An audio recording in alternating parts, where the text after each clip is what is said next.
Welcome back students, this is doctor Anubha Sharma और आज हम डिस्कस करने वाले हैं PYQs जो कि रिलेटेड हैं इकोसिस्टम चैप्टर से। सो चलिए कुछ क्वेश्चन सॉल्व करते हैं। Question number 1, first link of food chain are green plants because.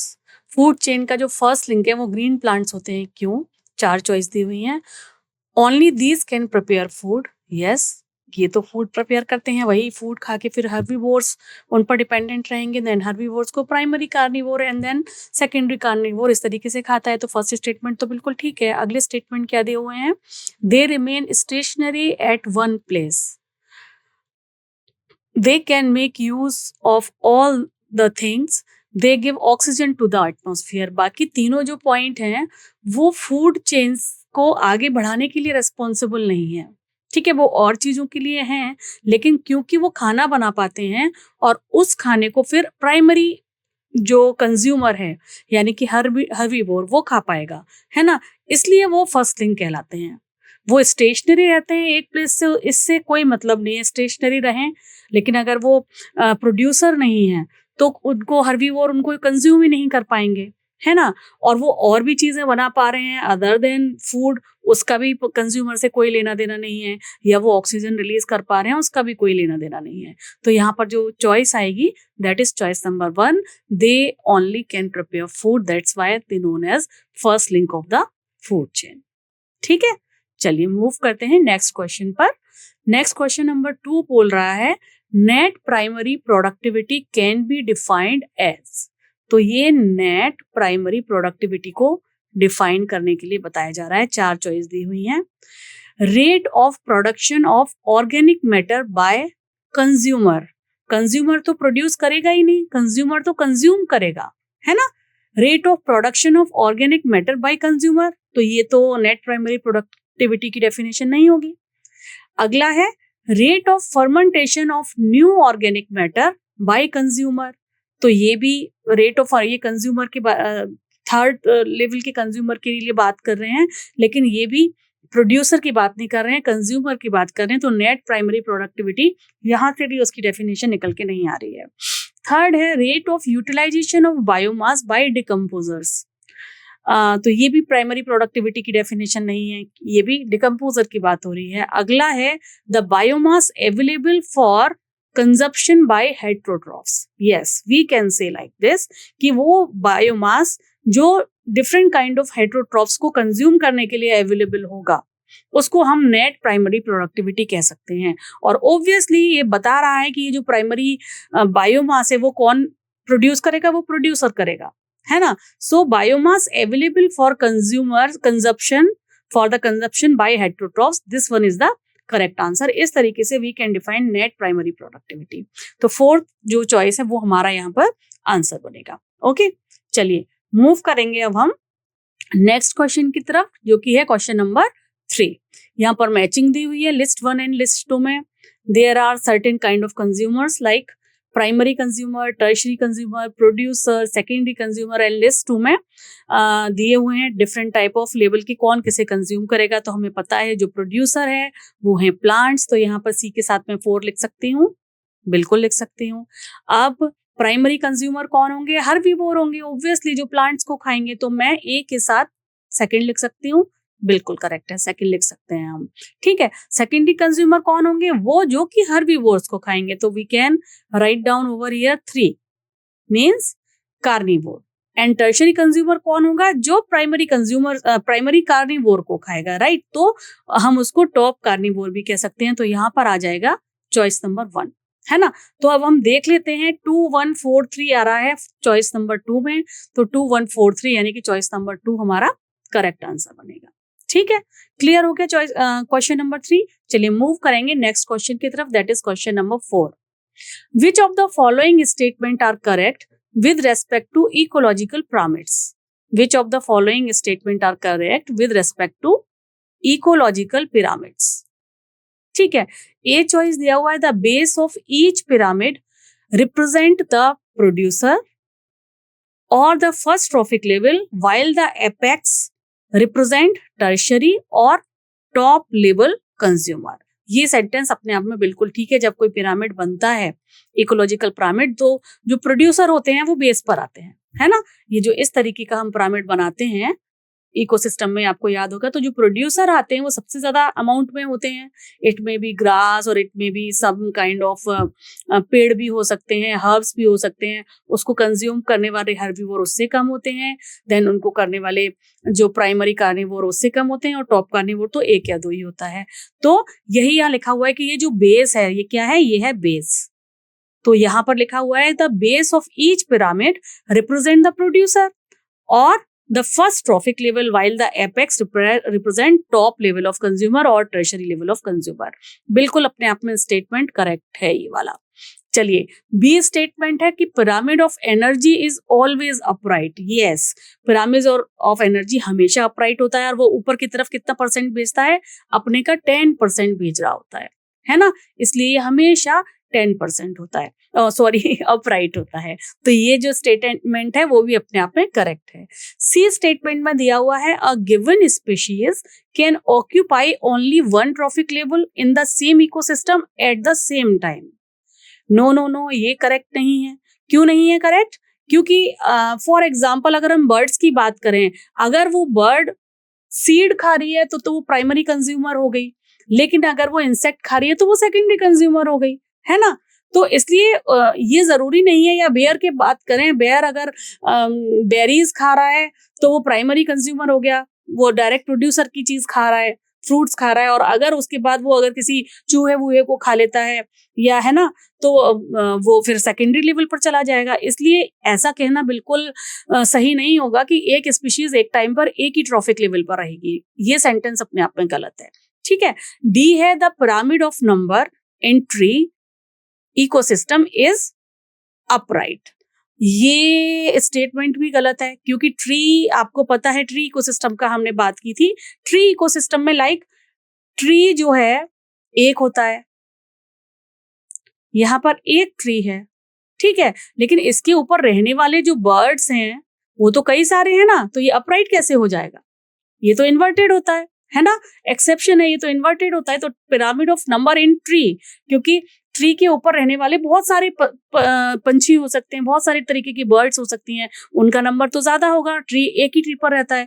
तो ये भी स्टेटमेंट अपने आप में गलत है। ई स्टेटमेंट और पढ़ लेते हैं। Saprophyte are not given any place in ecological pyramids. ऐसा नहीं है, टॉप कंज्यूमर जो है सेप्रोफाइट्स को जो है टॉप कंज्यूमर तक आया है, सेप्रोफाइट को जो डिफरेंट काइंड ऑफ पिरामिड्स में जगह नहीं दी गई है। ये बात अपने आप में बिल्कुल ठीक है। तो saprophyte are not given any place in ecological pyramid, ये स्टेटमेंट अपने आप में बिल्कुल ठीक है। तो ये भी ठीक है। तो हमारा ए, बी एंड ई चॉइस जहां पर आएंगी, ये आ रहा है चॉइस नंबर 4 में, तो ये हमारा करेक्ट आंसर बन जाएगा, ठीक है। चलिए मूव करते हैं नेक्स्ट क्वेश्चन की तरफ, जो कि है क्वेश्चन नंबर 5। यहां दिया हुआ है arrange these in successive level of biological organization from micro level to global level. Micro level से लेकर ग्लोबल लेवल तक हमें अरेंज करना है। ए चॉइस है biosphere, then communities, then atoms, then organs, then cells. तो सबसे पहले ऑब्वियसली यहाँ पर जो है माइक्रो लेवल की बात हो रही है, तो सबसे पहले नंबर 1 पर आएगा एटम, दूसरे नंबर पर आ जाएगा सेल्स। एम आई राइट? बिल्कुल करेक्ट है ये। नंबर 3 पर ऑर्गन आ जाएगा, देन आपका कम्युनिटीज आएगा, एंड टॉप लेवल पर आपका बायोस्फीयर आ जाएगा। तो सी, ई, डी, सी, सी के बाद ई, सी के बाद आएगा हमारा ई, ओके, और ई के बाद आएगा डी। यहाँ दिया हुआ है फर्स्ट चॉइस में सी, ई, डी, बी, ए। बिल्कुल ये जो सीक्वेंस है वो हमारा, यानी कि choice number 1 would be the correct answer of your question number 5, ठीक है। चलिए क्वेश्चन नंबर 6 देखते हैं। गिवन बिलो आर 2 स्टेटमेंट्स, और वही जैसा ज्यादातर हम क्वेश्चन सॉल्व करते हैं, दोनों स्टेटमेंट में कौन सा सही है कौन सा गलत है, उस तरीके का यहाँ क्वेश्चन होगा, देख लेते हैं। क्वेश्चन नंबर 1 में लिखा हुआ है living organism are consider as a closed system. ये तो अपने आप में गलत है। लिविंग ऑर्गेनिज्म जो है वो अपने आप में क्लोज सिस्टम नहीं होते हैं, ये ओपन सिस्टम होते हैं। ये एनर्जी ले भी सकते हैं, और इसको जब और एनर्जी दे भी सकते हैं। It is not consider as a close system. First statement में तो करेक्ट नहीं है। सेकंड स्टेटमेंट क्या है? Energy of living organism can not be lost और gained from the external environment. No, it can be gained और it can be lost. तो ये दोनों ही स्टेटमेंट अपने आप पे, यहाँ लिखा है ना कैन नॉट बी लॉस्ट और गेन, ये दोनों ही स्टेटमेंट अपने आप में गलत हैं. ठीक है, तो both statement 1 and 2 are incorrect. Living organism जो है वो ओपन सिस्टम माना जाता है. वो एनवायरमेंट से फूड खाएगा तो एनर्जी लेगा ना, और जब वो मरेगा या उसको कोई और खाएगा, मतलब अगर कोई एनिमल है, जब वो मर गया या उस पर अटैक हुआ, प्राइमरी कार्निवोर को अगर सेकेंडरी कार्निवोर खा रहा है तो वो जा रहा है, मतलब एनर्जी तो जा ही रही है.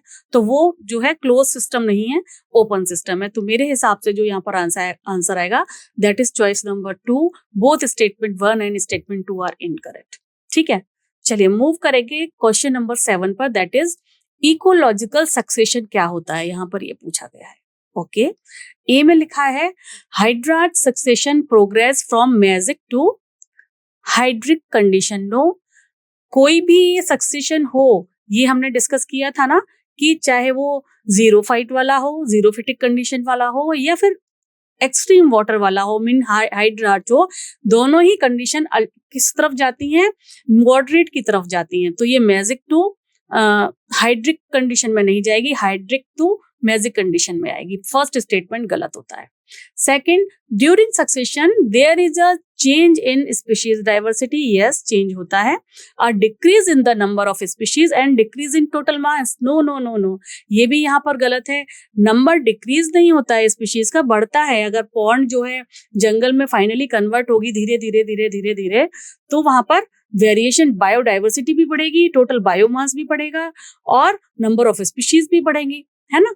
तो डिक्रीज तो नहीं होगा. ये स्टेटमेंट भी अपने आप में जो है वो क्या है, गलत लग रही है मुझे. चलिए, अब है क्वेश्चन चॉइस नंबर 3. उसमें लिखा हुआ है in succession individual transition communities are termed as seral stages. Yes, इनको सीरल स्टेजेस कहा जाता है. जो भी ट्रांजिशन स्टेज जो बीच में इनिशियल क्या था, पाइनियर होता है, लास्ट में क्लाइमैक्स होता है, राइट. बीच में जितनी भी होती हैं डिफरेंट कम्युनिटीज जो डेवलपमेंट वाले फेज में होती हैं, उन्हें सेरल स्टेजेस कहते हैं. ये स्टेटमेंट अपने आप में करेक्ट है. डी है succession and evolution are parallel process. Yes, we can say कि succession and evolution parallel process है. हम इसको कह सकते हैं क्योंकि वो भी थाउजेंड्स, काफी कई 100 साल लग जाते हैं या कई साल लग जाते हैं अगर बिल्कुल बेयर स्टोन से, बेयर रॉक से शुरू करें तो, है ना. तो ये इसको हम, ये स्टेटमेंट करेक्ट है अपने आप में.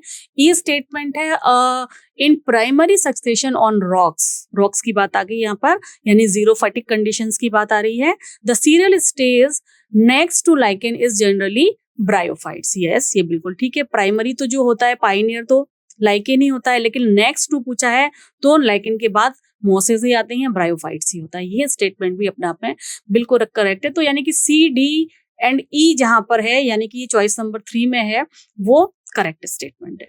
ठीक है, चलिए मूव करते हैं नेक्स्ट क्वेश्चन की तरफ, जो कि है हमारा question number 8.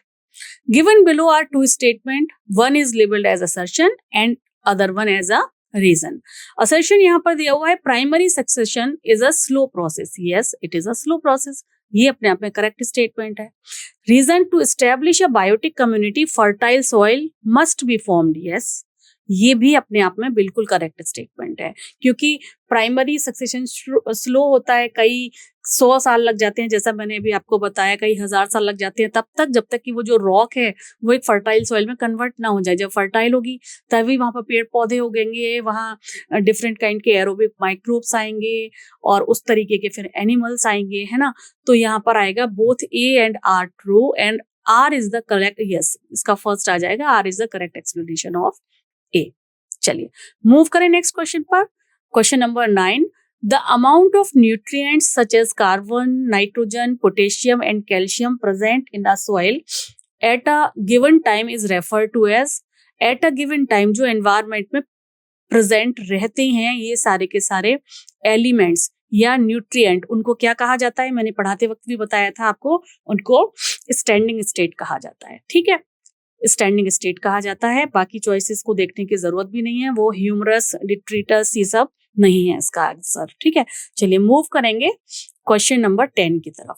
The species of plant that play a vital role in controlling the relative abundance of other species in a community is called, यानी कि प्लांट की वो स्पीशीज जो बाकी स्पीशीज कितनी रहेंगी उस इलाके में या नहीं रहेंगी, उसका एज अ डिसाइडिंग फैक्टर होता है, तो उसे क्या बोलते हैं, उस तरीके की स्पीशीज को कहा जाता है। Is it alien species, endemic species, exotic species और की stone species? This one is की स्टोन स्पीशीज, क्योंकि अगर किसी एक तरीके का प्लांट है, ठीक है, तो उसके ऊपर डिपेंडेंट जो हर्बीवोर होंगे वो उसी तरीके के होंगे, है ना।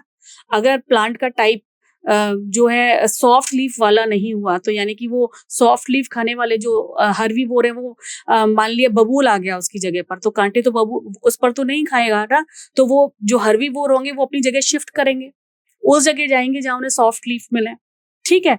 तो इसलिए वो प्लांट की स्पीशीज की स्टोन स्पीशीज कहलाती है, जो ये डिसाइडिंग फैक्टर बन जाती है कि वहां पर कौन कौन सी कम्युनिटीज रहेंगी, ठीक है। अगर वहां पर सॉफ्ट लीफ वाली होंगी जिसे हर्बीवोर आराम से खा सकें, घास होगी प्लेंटी, तो वहां पर खाने वाले जो हर्बीवोर ज्यादा होंगे, और अगर कुछ हार्ड वाले होंगे तो वो हर्बीवोर अपनी जगह शिफ्ट कर लेंगे। तो right answer would be the keystone species. चलिए क्वेश्चन नंबर 11 को देखते हैं। Identify the correct statement. Detritivore perform fragmentation. Yes, ये अपने आप में बिल्कुल सही स्टेटमेंट है, क्योंकि डिट्रीवोर्स क्या होते हैं, जो डेड और डिकिंग मटेरियल को जो है फ्रेगमेंटेड करके, लीचिंग करके फाइनली सॉइल में मिलाते हैं। चलिए, humus is further degraded by some microbe during mineralisation. हाँ, ये भी स्टेटमेंट अपने आप में सही है। मिनरलाइजेशन के थ्रू जो है माइक्रोब्स मिनरलाइजेशन करते हैं और ह्यूमस को फर्दर डिग्रेड करते हैं। ए स्टेटमेंट अपने आप में करेक्ट लग रहा है मुझे, बी स्टेटमेंट अपने आप में करेक्ट लग रहा है, सी स्टेटमेंट यहाँ दिया हुआ है, water soluble inorganic nutrient go down into a soil and get precipitated by a process called leaching. Yes, ये भी बात बिल्कुल ठीक है। इनऑर्गेनिक जो न्यूट्रिएंट्स होते हैं, जो वाटर सोल्यूबल होते हैं, वो सॉइल से थ्रू लीचिंग नीचे की तरफ जाके बैठ जाते हैं। ये स्टेटमेंट भी अपने आप में ठीक है। The detritus fruit chain begin with living organism, not no no no no with dead organism. ये गलत है स्टेटमेंट, ये हमें पता है, ठीक है ना। और ई है, earthworm break down detritus into small particles by a process called fragmentation, it is not catabolism. ये भी स्टेटमेंट अपने आप में गलत है। तो फर्स्ट 3 ए बी सी को choice number 4 would be the correct answer. A B C जो हैं वो तीनों स्टेटमेंट अपने आप में करेक्ट है, ठीक है। चलिए मूव करते हैं नेक्स्ट क्वेश्चन की तरफ, that is question number 12। In the equation GPP minus R is equal to NPP, यानी कि gross primary productivity minus R क्या होता है, respiratory loss is equal to net primary productivity. ये जो फॉर्मूला दिया हुआ है इसमें ये कह रहे हैं कि जीपीपी जो है it is a gross primary productivity, yes हमें पता है, and NPP net primary productivity. अच्छा, आर ही पूछा जा रहा है तो मैंने पहले ही बता दिया आपको, दिस इज रेस्पिरेटरी लॉस, है ना। रेस्पिरेटरी कोशेंट नहीं है, रेस्पिरेटरी लॉस है। और बाकी ये क्या लिखा है, reproductive allocation, photosynthetic active radiation नहीं, यहाँ पर आर जो है रेस्पिरेटरी लॉस है। Choice number 2 would be the correct answer. Question number 13 को देखेंगे। All succession irrespective of the habitat proceed to which type of climate community? सारे के सारे जो सक्सेशन होते हैं, भले ही उनकी हैबिट कुछ भी हो, ये आपके साथ डिस्कस हुआ था, चाहे वो हाइड्रोफिलिक हो, पॉन्ड कन्वर्ट हो रहा हो, या फिर एक कोई बेयर लैंड हो, बेयर रॉक हो, वो कन्वर्ट हो रही है, वो अल्टीमेटली किस जगह किस तरफ की तरफ मॉडिफाई होते हैं, वो मॉडरेट कंडीशंस की तरफ आते हैं, दैट इज हम जिसका एग्जांपल फॉरेस्ट है। तो मैजिक जो है वो इसका आंसर बनेगा, ये रहा। इसमें तो बाकी चीजें पढ़ने की भी जरूरत नहीं है, हाइड्रोफिलिक नहीं है, जेरिक नहीं है, एडेफिक भी नहीं है, मैजिक या मॉडरेट कंडीशन की तरफ आते हैं जहां पर मॉडरेटली चीजें हों, ठीक है। ये हमने डिस्कस किया हुआ है चैप्टर पढ़ते समय। चलिए क्वेश्चन नंबर 14 देखेंगे। The pioneer species in hydrarch succession is, pioneer यानी कि जो फर्स्ट स्पीशीज वहां पर जाएगी, ठीक है, तो वो कौन सी होती है, हाइड्रार्च, यानी कि यहाँ पर पॉन्ड की बात हो रही है, तो वो यहाँ पर होती है फाइटोप्लैंक्टन, राइट। फाइटोप्लैंक्टन होती है, फाइटोप्लैंक्टन सबसे पहले वहां जाते हैं, सबसे पहले वहां डेवलप होते हैं। 15th क्वेश्चन देखते हैं। The species that come to appear in bare area bare area में सबसे पहले कौन सी स्पीशीज डेवलप होती है? Species of seral community? नहीं, ये ट्रांजिशन फेज में आती हैं, है ना। Pioneer species, yes, pioneer species होती है जो फर्स्ट वहां डेवलप होती है। स्टोरी की फॉर्म में मैंने आपको बहुत अच्छे से ये समझाया था। इन्वेजिव स्पीशीज, कॉम्पिटिटिव स्पीशीज नहीं। क्वेश्चन नंबर 15 का जो आंसर है वो है पाइनियर स्पीशीज, और बेयर एरिया में कौन सी होती है? That is lichen, right. Okay, चलिए मूव करेंगे क्वेश्चन नंबर 16 की तरफ। ठीक है, क्वेश्चन नंबर 16 में क्या दिया हुआ है? द नंबर ऑफ बायोमास और organic matter produced per unit area over a time period by plant during photosynthesis is called. मतलब पर यूनिट एरिया में अब इन अ सर्टेन टाइम फ्रेम जो फोटोसिंथेसिस से प्लांट बायोमास प्रोड्यूस करते हैं उसे क्या कहा जाता है? ये क्वेश्चन पूछ रहा है। फर्स्ट में कहा है नेट प्राइमरी प्रोडक्टिविटी, प्रोडक्शन।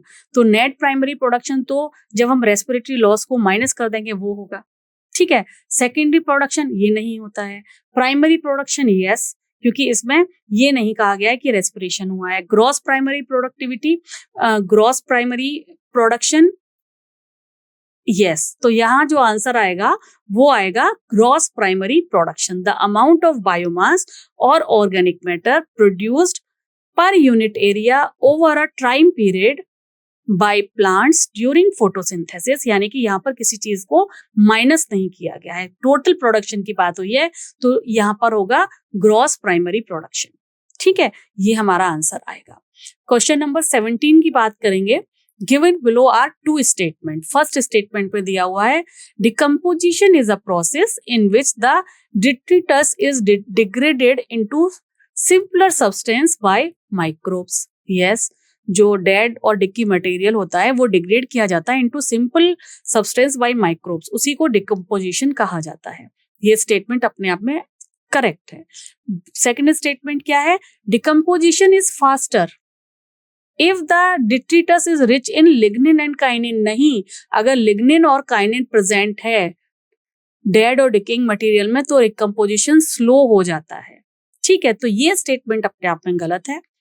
ठीक है, जब हमने लेक्चर डिस्कस किया था आपके साथ तो ये अच्छा खासा डिस्कस हुआ है और ये अपने आप में ठीक है। तो वो statement 1 is correct but statement 2 is incorrect. यहाँ का आंसर आएगा choice number 3। Choice number, question number 18.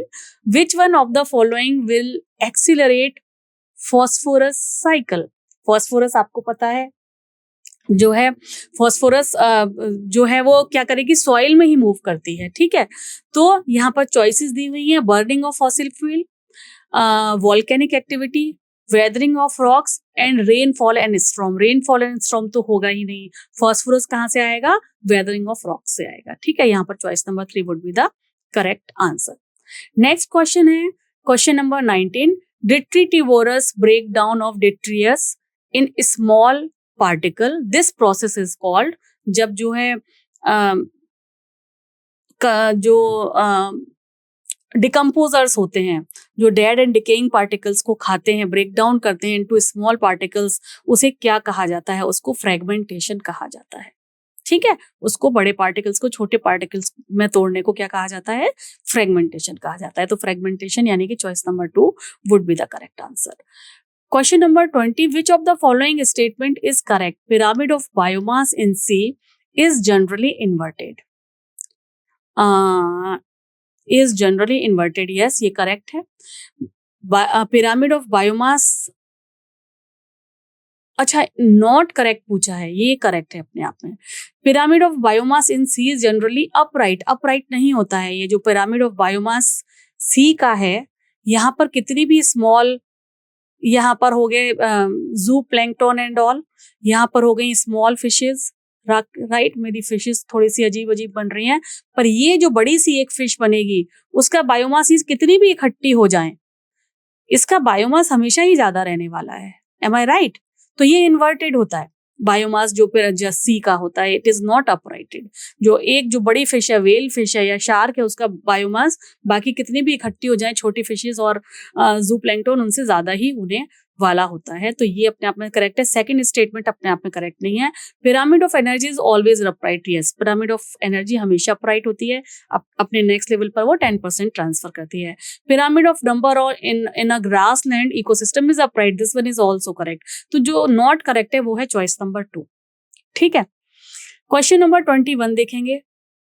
Which of the following statement is incorrect, यहां पर भी इनकरेक्ट पूछा गया है। क्या पूछा गया है? इनकरेक्ट।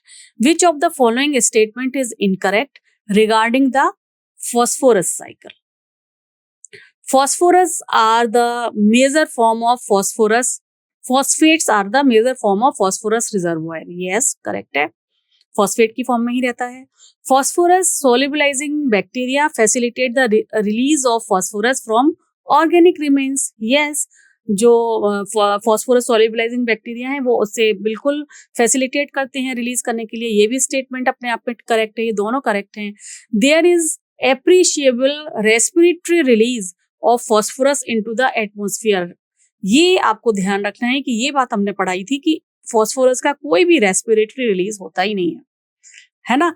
तो there is appreciable respiratory release of phosphorus into the atmosphere, ये अपने आप में गलत स्टेटमेंट है और यहाँ पर इनकरेक्ट ही पूछा गया है।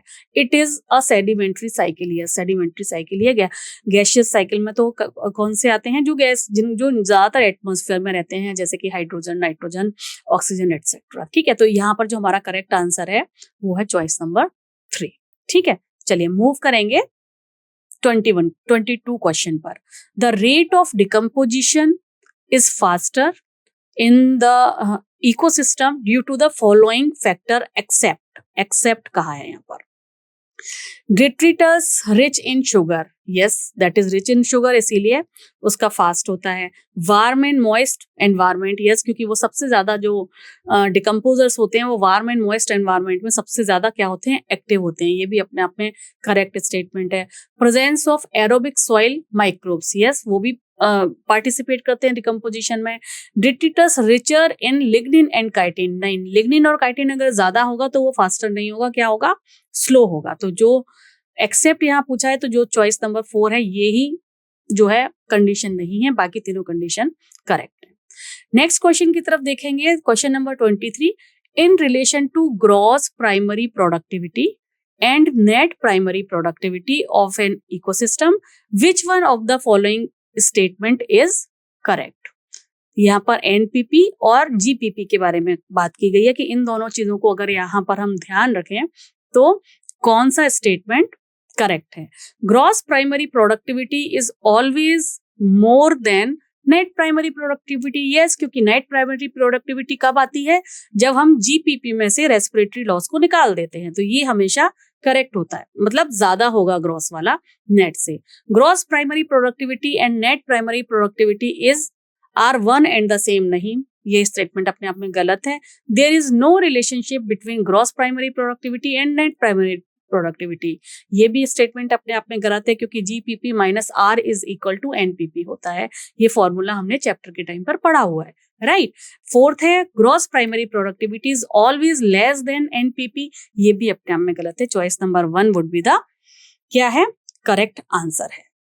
चलिए, तो ये थे कुछ क्वेश्चंस जो रिलेटेड थे इकोसिस्टम चैप्टर से। आई होप आपको ज्यादातर क्वेश्चन क्लियर हो गए होंगे। ठीक है, आप खुद भी लेक्चर को बार बार देखिए, एनसीईआरटी को रीड करिए और क्वेश्चन सॉल्व करिए, उसी के थ्रू आपके और भी ज्यादा कॉन्सेप्ट्स क्लियर होंगे। आई होप अभी तक का कॉन्सेप्ट आपको यहाँ बिल्कुल क्लियर है। Still you have any query you can write down in the comment box. तब तक खुश रहिए, खूब पढ़िए। Thank you.